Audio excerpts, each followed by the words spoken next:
Dear, आप सभी का स्वागत करता हूं अपने यूट्यूब परिवार एमआरएस स्टडी में।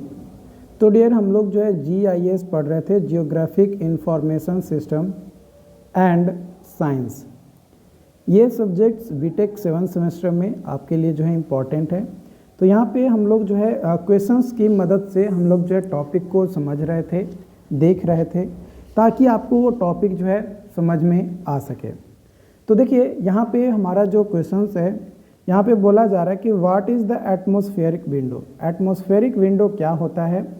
Mention the significance of atmospheric window in the selection of sensor. Sensor को जब सिलेक्ट करते हैं तो उस केस में एटमॉस्फेरिक विंडो का क्या सिग्निफिकेंस होता है, क्या रोल होता है, उसके बारे में बताना है। तो जो एटमॉस्फेरिक विंडोज़ होता है वो एक स्पेसिफिक रेंज होता है वेवलेंथ का in electromagnetic spectrum where the earth atmosphere is related to transparent, है ना। वहाँ पे क्या होता है, ट्रांसपेरेंटली जो है वो हमारा जो है होता है। तो ये एक स्पेसिफिक विंडोज़, एक रेंज होता है वेवलेंथ का कि इलेक्ट्रोमैग्नेटिक स्पेक्ट्रम यहाँ से यहाँ तक अगर लाई कर रहा है तो वो हमारा एटमॉस्फेरिक विंडो कहलाएगा। तो these atmospheric Windows allow certain frequency. ये जो एटमॉस्फेरिक विंडोज़ होता है, क्योंकि एक रेंज होता है वेवलेंथ का, तो वो जो है अलाउ करता है कुछ फ्रीक्वेंसीज को, किसका, तो electromagnetic radiation to pass through atmosphere without significant absorptions and scattering by various gases and particles in atmosphere. Atmosphere में जो भी गैसेज होते हैं, है ना, या जो भी पार्टिकल्स हमारे प्रेजेंट होते हैं, वो या तो एब्जॉर्ब होते हैं या तो स्कैटर्ड होते हैं थ्रू द एटमॉस्फेयर, है ना। एटमॉस्फेयर के थ्रू कैसे? इलेक्ट्रोमैग्नेटिक रेडिएशन के थ्रू एटमॉस्फेयर में, ओके, या तो एब्जॉर्ब होकर या तो स्कैटर्ड होकर गैस और पार्टिकल के फॉर्म में एटमॉस्फेयर में। जो मेजर विंडोज़ होते हैं हम एटमॉस्फेरिक विंडोज़, वो visual light windows, near infrared window और mid infrared windows and radio windows. ये 3 तरीके का विंडोज़ जो है हमें देखने को मिलता है। मेजरली जो एटमॉस्फेरिक विंडोज़ होता है वो उसमें कौन कौन होता है?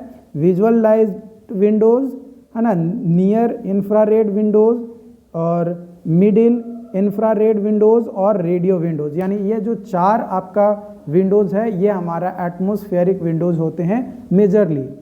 द विजुअल लाइट विंडोज़ जो होता है ये कवर करता है, इसका जो रेंज होता है वेवलेंथ का, visual to the human eye. Human eye से उसको जो है आराम से हम लोग जो है देख पाते हैं, जिसका अप्रॉक्सीमेटली 400 से 700 नैनोमीटर होता है। वही नियर इंफ्रारेड विंडोज़ की बात किया जाए तो इसका जो वेवलेंथ का जो रेंज होता है वो 700 नैनोमीटर से लेकर 1.3 माइक्रोमीटर्स होता है। वही मिड इंफ्रारेड विंडोज़ की वेवलेंथ का जो रेंज की बात किया जाए तो 3 माइक्रोमीटर से लेकर 5 माइक्रोमीटर्स होता है। एंड जो रेडियो विंडोज़ होते हैं उसका जो वेवलेंथ का जो रेंज होता है वो होता है 1 मिलीमीटर से 10 मीटर जो है आपका होता है।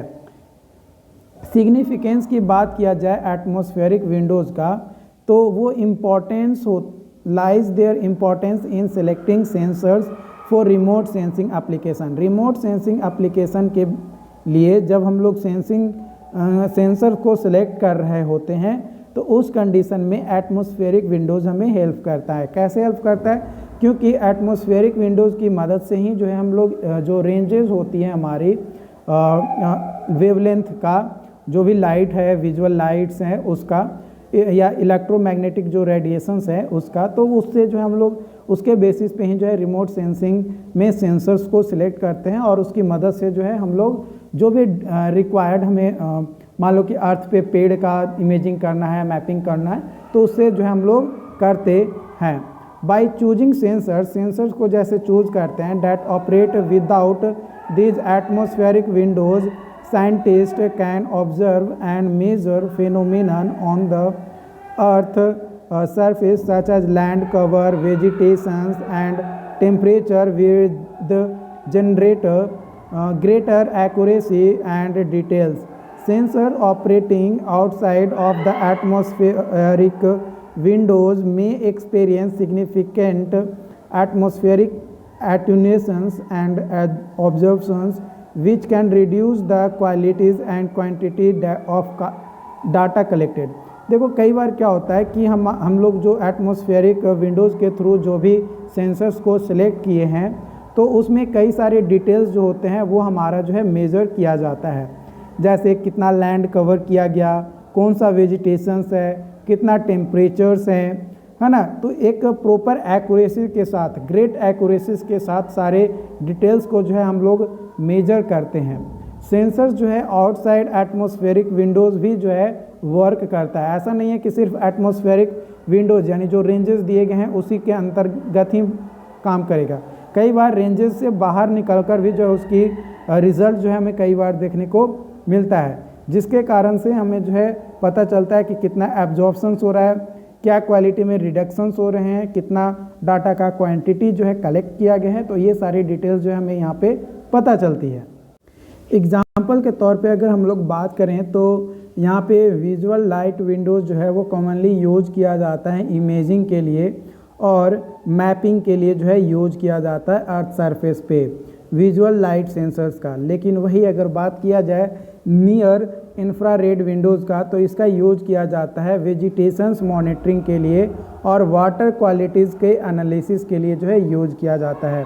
वही मिड इंफ्रारेड विंडोज़ की बात किया जाए तो इसका जो है यूज़ किया जाता है टेम्परेचर को एनोमलीज डिटेक्ट करने के लिए और रेडियोज़ विंडोज़ का यूज जो है किया जाता है एटमॉस्फेरिक प्रॉपर्टीज़ को पढ़ने के लिए, रीड करने के लिए, स्टडी करने के लिए। एग्जाम्पल के तौर पे अगर बात किया जाए तो जो रेडियो वेव्स होता है उसका यूज किया जाता है, जैसे हमारे एटमॉस्फेयर में कितना मॉइस्चर अवेलेबल है, क्या टेम्परेचर्स है। कम्युनिकेशन पर्पसेस के लिए भी जो है रेडियो विंडोज़ का यूज किया जाता है। इसलिए हम लोग जो है अपने नॉलेज के बेसिस पे हम लोग यह कह सकते हैं कि एटमॉस्फेरिक विंडो जो है बहुत ज़्यादा इम्पॉर्टेंट रोल निभाता है for selecting appropriate sensor for remote sensing application के लिए। तो आई होप कि आज का ये जो सेशंस है ये आपको जो है समझ में आया होगा। अगर फिर भी कोई डाउट्स आता है, कोई कन्फ्यूजन रहता है तो आप हमें कमेंट करके ज़रूर बताएं ताकि आपकी प्रॉपर हेल्प की जा सके। बाकी मिलते हैं नए वीडियोज़ में नए अपडेट के साथ। Thank you so much.